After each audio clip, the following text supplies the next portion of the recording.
The Concord model is the way in which fire departments and individual firefighters can help to reduce the exposure to harmful contaminants that are known to cause health problems in the fire surface. The practices and methods utilized in the Concord model are based on current scientific research and practical experience and other existing models. The prevention of contamination to firefighters does not have to be complicated nor costly.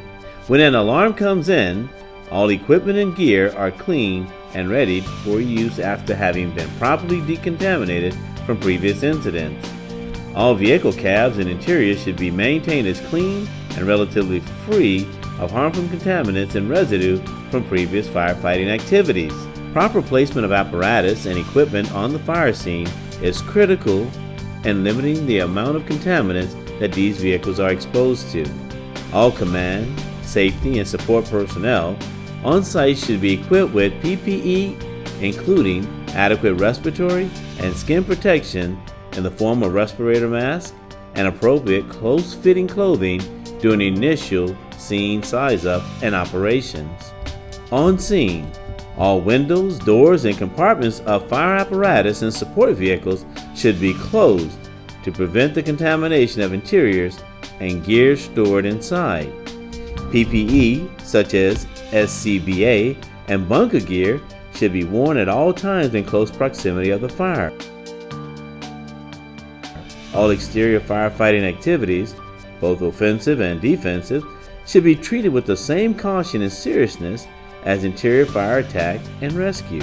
Even personnel who are in limited or temporary contact with the fire scene should wear appropriate respiratory and skin protection. These duties can include such roles as command officers, engineers, and safety officers on the fire ground. It is important to select proper respiratory protection based on the hazards present in the atmosphere. Even if an IDLH atmosphere is not present, it is important to wear filtration masks that will be compatible with the contaminants present. After the fire is out, all personnel involved in fire-up activities such as salvage and overhaul and fire scene investigations should have access to appropriate respiratory protection and protective clothing that will protect them from skin exposure. Following the extinguishment of the fire, performing a comprehensive field decontamination of all gear and protective clothing goes a long way in preventing exposure to harmful contaminants and residue. Simple cleaning supplies such as detergent, brushes, and body wipes kept in a bucket on the apparatus go a long way in ridding firefighters of the largest part of residue and contaminants that they've come in contact with.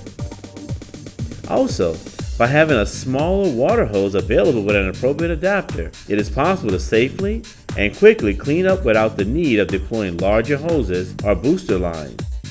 By simply placing a protective barrier over the contaminated uniform and skin that was under the turnout gear, it is possible to temporarily contain the contaminants and prevent further cross-contamination of other equipment and personnel. This method of secondary containment can be as simple as an extra set of clothing or coveralls kept on the truck.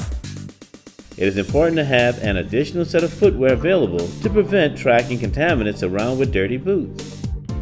By bagging and sealing up all contaminated gear and accessories, even after gross field decontamination is performed, it is possible to transport the gear and the clean cab environment of the vehicle, while being prepared for a secondary deployment if necessary on the return trip to the station. All contaminated gear and clothing that is encapsulated can be easily controlled and moved around without contaminating either the station or other work areas. All contaminated tools and hoses should be taken out of service until they can be properly cleaned and decontaminated. Also, the interior of the fire apparatus should be wiped down and sanitized upon return to the station so as to reduce any tertiary contamination. Processing and cleaning of all contaminated clothing and gear should happen in a separate work area away from regular laundry and other activities. The room should also be properly sealed so as to prevent the escape of contaminated air and particulate matter into other parts of the station. All turnout gear, including coats, pants, helmets, gloves, and so forth, should be disassembled and processed in a controlled environment The personnel conducting the processing of contaminated gear should be wearing proper safety equipment to prevent unnecessary exposure to the contaminated gear again. Gloves, boots, hoods, and helmets should also be thoroughly cleaned. It is also important to give attention to things such as helmet liners, sweatbands, and helmet suspension parts during the cleaning process. Proper extractor-style washing machines and drying cabinets should be used if possible to keep the process both quick and gentle. While the contaminated liners and shells are being laundered, a second set of clean gear can be used.